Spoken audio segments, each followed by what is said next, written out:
अस्सलाम वालेकुम dear students. आज हम अपने पिछले टॉपिक को कंटिन्यू करने जा रहे हैं जिसका नाम था national political parties of India. पिछले वीडियो में हमने डिस्कस किया था हिंदुस्तान की दो मेजर पॉलिटिकल पार्टीज़ को, जिसमें एक का नाम था इंडियन नेशनल कांग्रेस और सेकंड को जो नाम था वो था Bharatiya Janata party. Indian national Congress और भारतीय जनता पार्टी बीजेपी, इन दोनों को हमने डिस्कस किया था, इन पे हमने बात की थी। और आज हम बात करेंगे हिंदुस्तान की एक और रिकग्नाइज्ड नेशनल पॉलिटिकल पार्टीज़ की, जिसका नाम है all India Trinamool Congress AITCU। क्योंकि कांग्रेस का जो मीनिंग है, जो मतलब है, वो है ग्रुप और union, and Trinamool means grass root level. Means Trinamool Congress का जो मतलब है वो है ग्रास रूट लेवल की कांग्रेस। ऑल इंडिया तृणमूल कांग्रेस को लॉन्च किया गया। It was launched on 1 January 1998 under the leadership of Mamata Banerjee. इस पार्टी की बुनियाद डाली है ममता बनर्जी ने। इसकी लीडरशिप में इसको लॉन्च किया गया है 1 जनवरी 1998 को। और इस पार्टी को रिकॉग्नाइज किया गया है, it was recognised as national political party in 2016। 2016 में इसको दर्जा दिया गया है नेशनल पॉलिटिकल पार्टी का इलेक्शन कमीशन की तरफ से। क्योंकि 2016 में हम देखते हैं कोई जनरल इलेक्शंस नहीं हुए हैं, तो फिर इसको दर्जा कैसे मिला 2016 में। हमने पिछले वीडियोस में हमने बात की थी कि किस तरह एक पॉलिटिकल पार्टी नेशनल पार्टी बन सकती है, किस तरह एक पॉलिटिकल पार्टी को कैसे नेशनल पार्टी का दर्जा दिया जाता है। तो इसमें हमने आपको बताया था कि कुछ क्राइटेरिया होता है जिसको फुलफिल करना पड़ता है, और उस क्राइटेरिया को फुलफिल करने के बाद एक पार्टी नेशनल पार्टी बन जाती है। और इसमें जो क्राइटेरिया था वो ये था कि अगर कोई पॉलिटिकल पार्टी लोकसभा इलेक्शंस में, जो जनरल इलेक्शंस होते हैं, इसमें 6% वोट्स हासिल करती है, कोई भी पॉलिटिकल पार्टी जनरल इलेक्शन में जो लोकसभा के लिए होते हैं 6% वोट्स हासिल करते हैं, या 4 स्टेट्स के असेंबली इलेक्शन में 6% वोट्स हासिल करती हैं, और लोकसभा इलेक्शंस में 4 सीटें जीतती हैं, तो उस पार्टी को नेशनल पार्टी का दर्जा दिया जाता है। इसको नेशनल पार्टी तस्वर किया जाता है। क्योंकि ये जो all India Trinamool Congress party जो है, ये वेस्ट बंगाल की जो है, ये this is a major party in West Bengal. और वेस्ट बंगाल में ये 2011 से वेस्ट बंगाल पे हुकूमत कर रही है ये पॉलिटिकल पार्टी।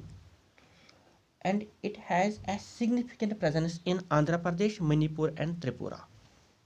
क्योंकि जो जनरल इलेक्शंस हुए हैं लोकसभा के लिए 2014 में, तो उसमें इस पार्टी को 3.84% वोट्स मिली, 6% से कम वोट्स मिली। लेकिन इस पार्टी ने हासिल की है 34 सीट्स। 2014 के जनरल इलेक्शंस में इस पार्टी ने, ऑल इंडिया तृणमूल कांग्रेस ने 34 सीट्स हासिल की है। एक क्राइटेरिया तो इसने फुलफिल किया है।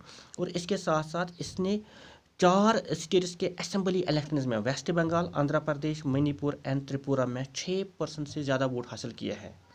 तो इस बेसिस पे इस पार्टी को 2016 में नेशनल पार्टी का दर्जा दिया गया। और आज हम देखते हैं ये जो ऑल इंडिया तृणमूल कांग्रेस हैं, 2014 के लोकसभा इलेक्शन के हिसाब से ये हिंदुस्तान की 4th largest national political party है। और इस पार्टी का जो party symbol is flowers and grass. Flowers and grass जो इस पार्टी का सिंबल है, जो निशान है, वो ये है। लेकिन ये जो पार्टी है, it is competitive to secularism and federalism. ये पार्टी जो है ये सेकुलरिज्म को सपोर्ट करती है। सेकुलरिज्म, क्योंकि इंडिया जो है, इंडिया एक मल्टी रिलीजियस कंट्री है, यहाँ बहुत सारे रिलीजन्स के जो लोग हैं वो रहते हैं, साथ मिलके रहते हैं। और ये सेकुलरिज्म का मतलब है तमाम जो रिलीजन्स हैं इनको इक्वली ट्रीट करना।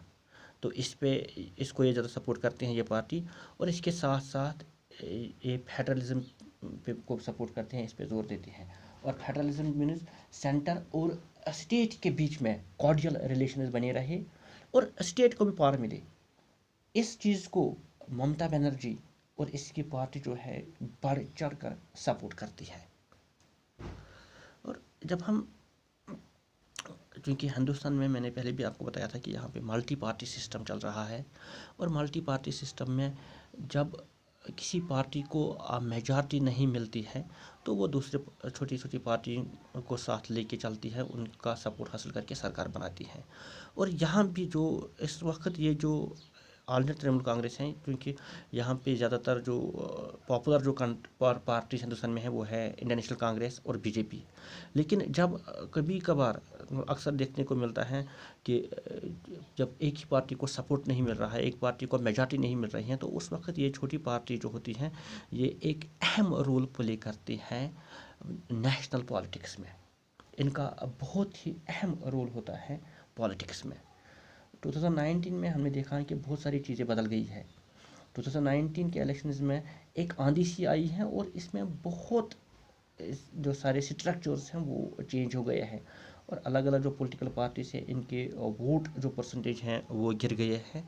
और हम देखते हैं कि बीजेपी जो है 2019 के इलेक्शन में एक मेजर पार्टी बन के उभरी है, उसको फुल मेजॉरिटी हासिल हुई है। लेकिन कभी कभी जब फुल किसी पार्टी को मेजॉरिटी नहीं मिल पा रही है तो उस वक्त ये छोटी पार्टियाँ इस जैसी ऑल इंडिया तृणमूल कांग्रेस जैसी पार्टियाँ नेशनल पॉलिटिक्स में उस वक्त इनका बहुत ही अहम किरदार होता है, ये बहुत ही अहम रोल प्ले करती हैं उस वक्त नेशनल पॉलिटिक्स में।